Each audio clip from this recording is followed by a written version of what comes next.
I want to know, Chairman, is, well, I'll be prepared to spend some extra money, or if not, then we get on with what we got. Do we want to go to the First Division, or don't we? That's right. And if we do, then most definitely David will have to spend money. Yeah.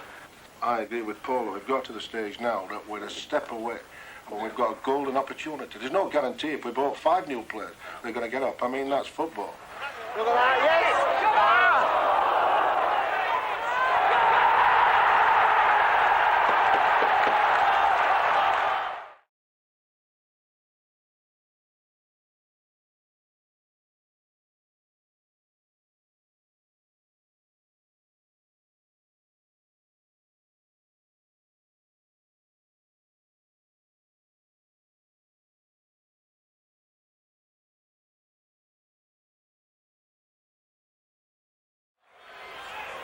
It's a chance that you take to get to the First Division, in that the rewards when you get there, with all the other revenue that's available, well, it's a great sort of prize, isn't it, really, in some ways? I think on that, Jim, we've got to bear in mind as well that come March, is the deadline for signing players on. It's a package of about $750,000 over 3 years, including the transfer fee, signing on, wages and everything else, which really is a vast amount of money. We've not been in that level before, not for the decade I've been here. So I'm sorry you didn't get the player. Maybe if we had been prepared to part with 1 or 2 of these players before we did, then the funds would have been there, and you would not have been asking for 350,000. You might have only been asking for 100. And the board will let you have what cash you generate. And I think it's a little bit of foresight that's required as well. Okay, right. Anything else, then, David? Have you got for us, or? No, there's nothing else as far as I'm concerned, unless there's any questions. Thanks very much. Cheers, gentlemen. Thank you, David. See you later. Bye. Bye. Right, item 5, pop concert. I didn't go into it to become chairman.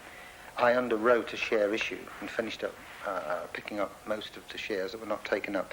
As such, I was left with the holding, and I then sort of carried on being the chairman. I don't think we'll be in a position to spend vast sums of money on players unless we sell some players for vast sums of money, like Wimbledon have done. And that may well be the case. We've got a very good manager who can wheel and deal, so to speak, and I think he will sell players eventually for large sums of money and as such strengthen his team. I'm chairman of a public company that has its operations in India. It's a jute producing or manufacturing company. We're now the largest manufacturer of finished goods in the world in that product, and it's all very exciting.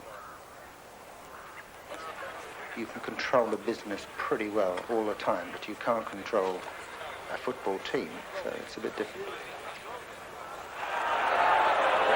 The moment the game starts, you cease to enjoy being chairman. You hate every minute of it because so much now depends on those 90 minutes. And you don't really want to know those 90 minutes. You can't do anything about it. It's completely out of your control.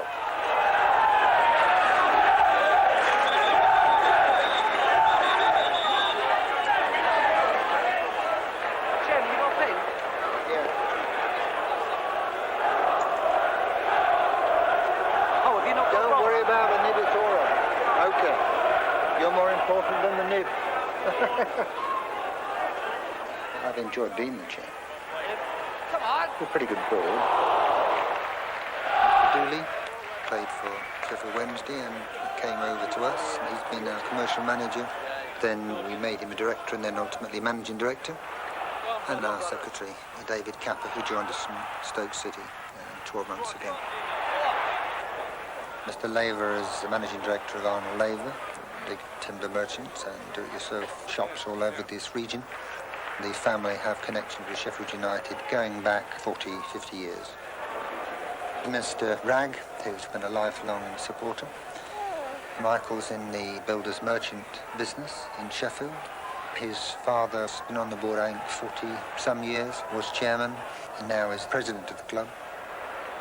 Mr. Woolhouse, who I invited to join the board 2 or 3 years ago. He's in specialist metals and has been a good supporter since we brought him on the board.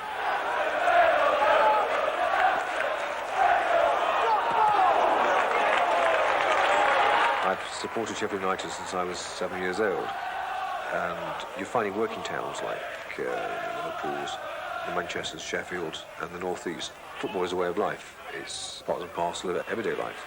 And Sheffield United is very, very important to me. And I suppose if one has to go from the Spion Cop to the terrace to the stand, the next thing is to become a director of your own club. And that, of course, is what happened to me. Right. I would say on that, what, 2-8 nickel? 2-8 nickel. And on the grindings, 2,000 nickel. OK. Right, right. It's important, I think, for a football club to be run like a business. And that's why you find more often than not, you find 4 or 5 members of a board are businessmen. They're within reason, they know how to conduct a business. And it has to work profitably and sensibly. At the end of the day, you've got to make sure that there's far more coming in than there is going out. If you ever lose sight of that, then you've got problems, be it football, rugby, business or whatever. Firstly, on behalf of Sheffield United, I'd like to welcome you all to the Mecca of British football, Bramall Lane. An instant thank you to our sponsor, Mr. Paul Woolhouse, and the company Walmet Limited.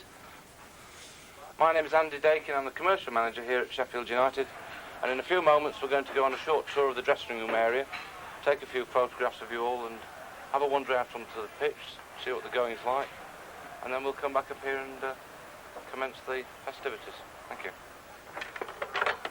I feel that the commercial side of, or the marketing side of any football club should be geared up to looking at ways of increasing attendances, because that, at the end of the day, is where the money is to be made. We're just about to launch into an advertising campaign. It's not directed at the people that are already coming to matches, it's directed at those that are just on the fringe and thinking, well, shall I or shan't I? I just wonder if we could finish talking about the situation with regard to the advertising. Yes. I'm not definitely against it for the sake of advertising, because I think the time is wrong for us to advertise it. You know, all right, we ain't going to sell any. We've got Plymouth. After the Watford match, we've got Plymouth, our next home match. Now, I don't think we get any more if we spend 20,000 quid in advertising for the Plymouth match. But if we say spend £1,500 on the Plymouth match alone, and we can attract just 500 people extra than would normally come, then we can consider that a success. The problem is, how are we ever going to monitor it? Well, you're not going to be able to say you're right, and I'm not going to be able to say well, I can be. I can always be right. You can be wrong. What he's done, as I understand it, is got the radio station to sponsor a certain amount and apply it back into the advertising, so we can advertise the rest of the home games for the season. It's cost us 6,000 quid and 2.5 on there, so it'll have cost us 8,500 quid in advertising. No, it won't, because you most probably wouldn't have got the advertising. I mean, let's be fair. No, the sponsorship, Right, the 2.5. right. So No, therefore, let's say you I ain't would gonna accept pay. that. It's cost us 6,000 So quid. it costs you 6,000, you don't know the game, but the gain from that can be very, very substantial with the type of teams that are coming with increased gain. So what was the decision? Well, the decision's already been made, so I think it's very complex. I would just put it on there before, and then then All right. advertise it. Well, let's wait while the end, and then we'll have a bottle of champagne with there will always be a division between individuals in football clubs. We can't all be the same. It would be a bad thing if we were. And Derek wouldn't want me to be a yes man to Derek, so, and I'm not the type of person to be that. So, you know, we beg to differ on certain things. Derek played in the era when he was playing in front of a capacity crowd every week. It's changed, crowds have gone down. There are more things to spend your entertainment money on. We are competing now, which we weren't in the past. To be 1952. Oh, weren't you young there? Look at your hair. Me and my best blazer look. You wouldn't believe then that I used to have to go down the street I've never seen this. and catch a tram to the ground. No such thing as jumping in a car. No, it was ever such a steep hill. Yeah, wasn't no. it? There's the tram. Oh, That's bottom of the road. First part.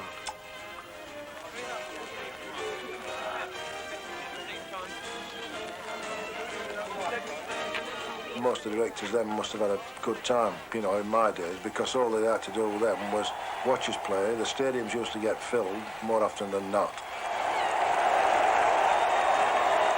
The average crowd in the second division when we got promoted was 43,000 something, and we played quite a number of matches that had 60,000 plus. Mind you, it only paid us 14 quid a week, then, you know, no, it was 14 then, yes. £2 for a win. They never lost money each year. There was no huge deficits because we was all on a restricted wage. And the directors could sit down and enjoy the football match, win, lose or draw.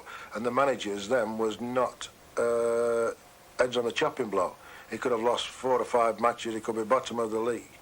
And while they occasionally sacked them, there was not under the amount of pressure from the media or from the spectators then, which is there now, because people demand success, people want success. So what's happened? Where are we? Who's lost? Who's won? It's 2-0. Leeds have won 2-0. Bournemouth lost, Newcastle Oldham drew, that's good. Is it? The businessmen that now come in, sometimes they put their own money. That's what a lot of people forget. But they don't realise that directors have put money in and been subsidising the club for quite some time, and without that, they probably wouldn't have had a club. And that's not just Sheffield United, that's a number of clubs that's up and down the country. Should be 6 points now. 6 points. Yeah. Good. All anthem, right.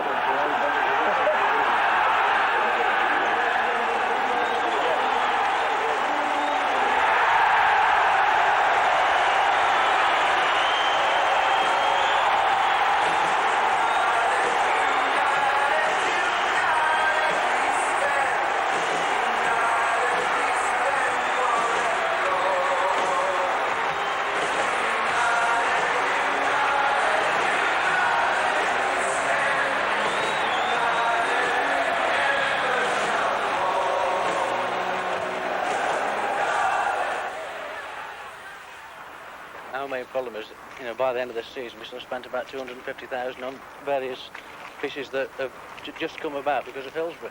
And the actual job now is a bloody nightmare, to be honest. You know, I mean, I came here 12 months ago, as you know, and you know, the first 2 or 3 months were quite easy, I thought. I thought, this is quite a nice job, but after Hillsborough, I mean, it's gone absolutely crazy. I mean, I think 75% of my time now is spent on this. So yeah, I've got about 12 major items here, all of them costing at least £10,000 that have either been done or have got to be done. All of them as a direct result of the Hillsborough disaster. Apart from those major items, I mean, this is a list of just maintenance works that they've mapped out for us, and there's 10 pages of the stuff. Yeah, they're just running the whole show now. And it's I mean, some of them are so small that there's grass growing through the Bramall Lane terrace, and it's being construed as a general safety hazard. That's the type of thing we're up against. Grass growing through the Bramall Lane terrace. Has to be taken out immediately. General safety hazard. It's going over the top. Everything is now. They're really getting to the level of wanting to run the game. Things have been hotting up against me recently. The Financial Services Act is quite a minefield, and I unfortunately have fallen foul of the Act. In the case that I've got against me at the moment, it's the first under this new Act. So someone has got to be first. And as someone said, you've been first a number of times in the stock exchange with your dealings. And first to do this and first to do that and first to do the other. So most probably you should be first to get clobbered. So we'll see how it goes. It's certainly brought a lot of bad publicity and embarrassment to the club, certainly. It may have been better if he'd decided to stand aside and appoint somebody else as chairman during these times. I feel sorry for him. He's got problems, but I feel that his problems should not be brought to the club. Pressures are coming in to make a decision as to whether to step down or sell out or what. Things have got to change. The ground has got to be improved. We've got to have development.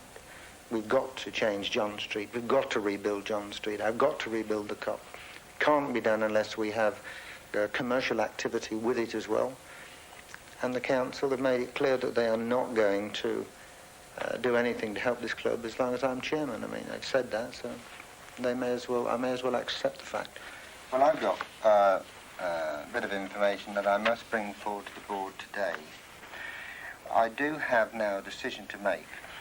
And this letter just arrived because I said I was not even prepared to mention it unless I'd got it in writing. I said I was leaving last night, so I said I wouldn't even mention it unless I had it in writing. But it really says I refer to our telephone conversation and confirm we have now received in writing an offer for the entire shareholding, inclusive of all the outstanding loans and liabilities, at the price which would be acceptable to you, because I said nothing unless it was all clear. So it does mean that today there is on this table an offer to wipe out all the debts of the club, all the loans of directors, all liabilities, and to take me out. And I now have to sort of seriously consider that over the next few days.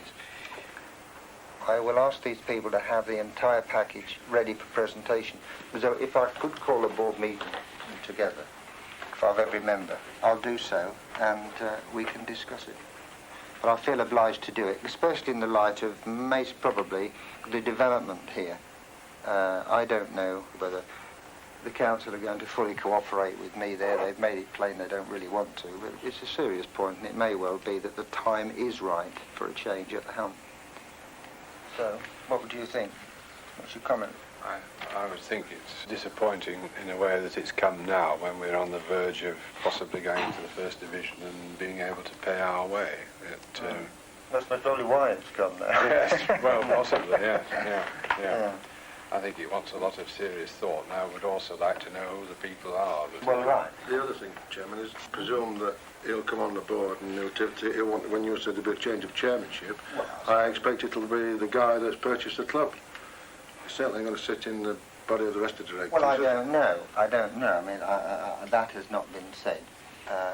You do have a lot of people who like to be the owner of a club and don't want to be the chairman because they don't want the high profile. But now I either have to say get lost, or I have to say, well, I'll present it to the board. But as it means all these loans coming out, and as it means the debts being cleared, and the club wants to go into the First Division, and David wants a clear run, it all adds up. That was a bit of a shock, wasn't it, Chairman? Chairman's Yeah. final statement. Final statement to the board meeting, a bit of a shock to me, David. I'm going to start thinking about applying for the job at Swindon, I think. Well, I suppose that's always the problem, David, that, you know, like me, I'm a director, but having said that, I'm a paid member. I'm the only paid director on the staff, and obviously when takeovers come in and somebody comes in, is it a new board, or do the existing board stay there, or what? So I suppose at this point in time it's a problem. It's going to take some time, to sort it all out, I think, anyway. I mean, you're going to have 12 to 18 months, I think, to sort all that. I don't think it's as imminent at this point in time. I'm pretty convinced that I'm going to continue very fast with the situation. I don't think you can play about with this. You either knock it on the head and forget all about it, or you pursue it with vigour. And I intend to pursue it now with vigour. You've got to be a little bold and imaginative, and I don't mean to be conceited or embarrass anybody by that remark, but I think you've got to have a wide horizon, and you've got to be able to envisage a wider spectrum of the game of football than just as it has been for the past 100 years, which is purely the local town and the local city. If you want to survive in the big time, it's a foreign involvement from the shareholding point of view, from the Middle East, and they don't want to step in and organise a club or run the club in that sense. They want participation of this club in the Middle East. Roger's made no secret of the fact that he wanted to sell his shareholding, and this has been the case in 86, 87, 88. Nothing happened in 89, so I was uncertain that 1990 something had to happen. But I think he could have been a lot more faithful to the board by actually putting the package on the table without advising any of this to the press. And then if the board couldn't have competed, then by all means he could have opened it to the press, and off we go. No, he's done a good job, I think. If he sells up, he sells up. He's got a good buyer. He's got a lot on his mind now, hasn't he? I mean, he wanted to sell up 2 years ago, but I mean, this was before this Indian job and this insider dealing job came up. Good luck to him. He knows what he's doing, yeah. Hello? Roger's a high profile person. He enjoys the publicity, and so therefore the only person they see is RJB, and they only see it from the outside. They don't know the internal workings. If they knew what was happening inside, then they would have an entirely different view. All right. Yes, you. He certainly has done well for the club in his first 2 or 3 years at Bramall Lane, but since then he had financial problems, the funds weren't forthcoming, and certainly he hasn't been the force they should have been. It's Reg that didn't want to invest in players. Reg wanted to keep the same side, and certainly a defeatist attitude, whereas 3 or 4 members of the board wanted to go out and buy 2 new players and allow David to have these players for the final push into hopefully in the First Division. This statement has been given to the local media by Paul Woolhouse, one of the Sheffield United directors and a major shareholder. The other directors of Sheffield United Football Club wish to express their great concern relating to the chairman's announcement that a press conference has been called on Monday in respect of the future ownership of the club. At this most exciting time in United's history, it is felt that the best interests of the club will only be served if its ownership is in the hands of genuine Unitedites. We've just completed our board meeting upstairs, and subject to 1 or 2 items that protect the club, I'm very delighted that they have consented to go along with it, and I think that we keep that same cohesion that we've had in the past, and I'm very pleased to welcome a new member. So on my left is Sam Hashimi. He's a businessman in this country. He has Middle East connections, and from the club's point of view, as I see it, we have got a tremendous opportunity to launch ourselves into the international arena. Sam. Good morning, ladies and gentlemen. Thank you for being here this morning with us for the announcement. I love to be the chairman of this football club, and I have great plans to turn the Bramall Lane into an international arena where we can be very proud to invite overseas visitors and overseas team. I'm delighted for the board support as well, and I wish them all success, and I wish Mr. David Bassett, our manager, continuous success and a new challenge, introducing the Middle East angle. I love the football and I love the city. At the moment, I don't really know how I feel. If everything is right that some said, then I suppose I should feel happy. But at the moment, no, I've got a wary feeling. I have a marvellous intuition. My intuition tells me that things aren't right. Do bear with me, please, because my English is a bit slow, but no doubt... He isn't a Unitedite, he isn't a Sheffield person, he isn't British. And the board are very, very wary about the shareholding going out to the UK.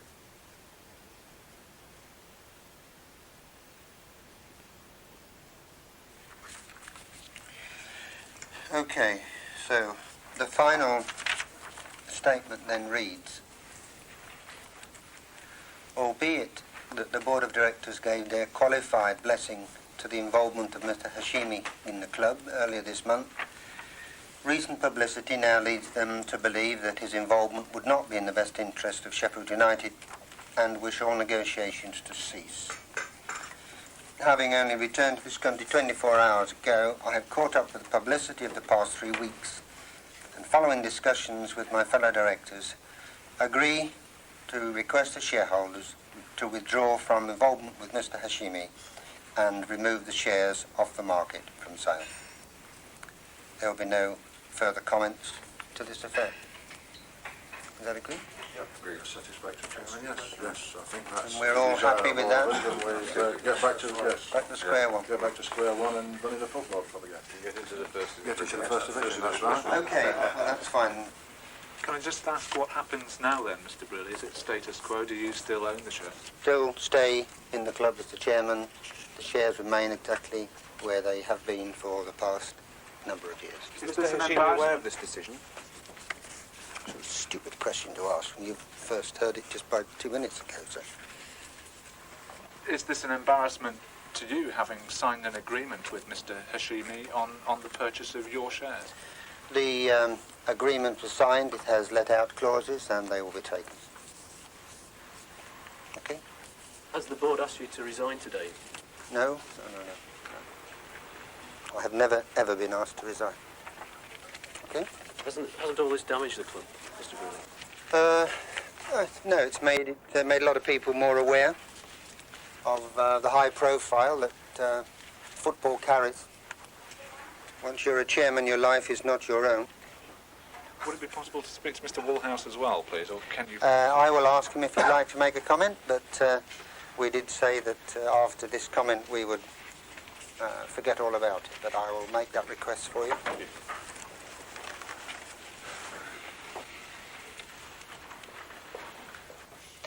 When Mr. Hashimi came on the scene, it happened very, very quickly, and we didn't know anything about him. And after doing some homework, the board agreed that certainly he wasn't the man that we thought should be taking over the football club. As a move to keep Hashimi away from the club, I decided to put an offer in, and that offer was accepted along with Hashimi's and one from a third party as well. But that's when Reg decided to calm it all down and take the shares off the market. The board weren't happy about Hashimi coming. Dave Bassett wasn't happy about Hashimi coming, and certainly if the board, certain members of the board had left, and probably David might have left, certain players would also have left, and so that could have wrecked the whole club at a very important time.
Joint top of the second division, Chairman. Joint top, are we? You know Here we are, look at that, look at that, look at that, look at that. That's a new... But the luck's with Leeds, isn't it? Because I think they've got more away goals than we have, haven't they? Well, the goal average is better. And then four goals. Newcastle could beat us both. and then they stay on top even by alphabetical order, so we never win, do we? We've only got to beat Leeds, so that shouldn't be too difficult. Turning on it.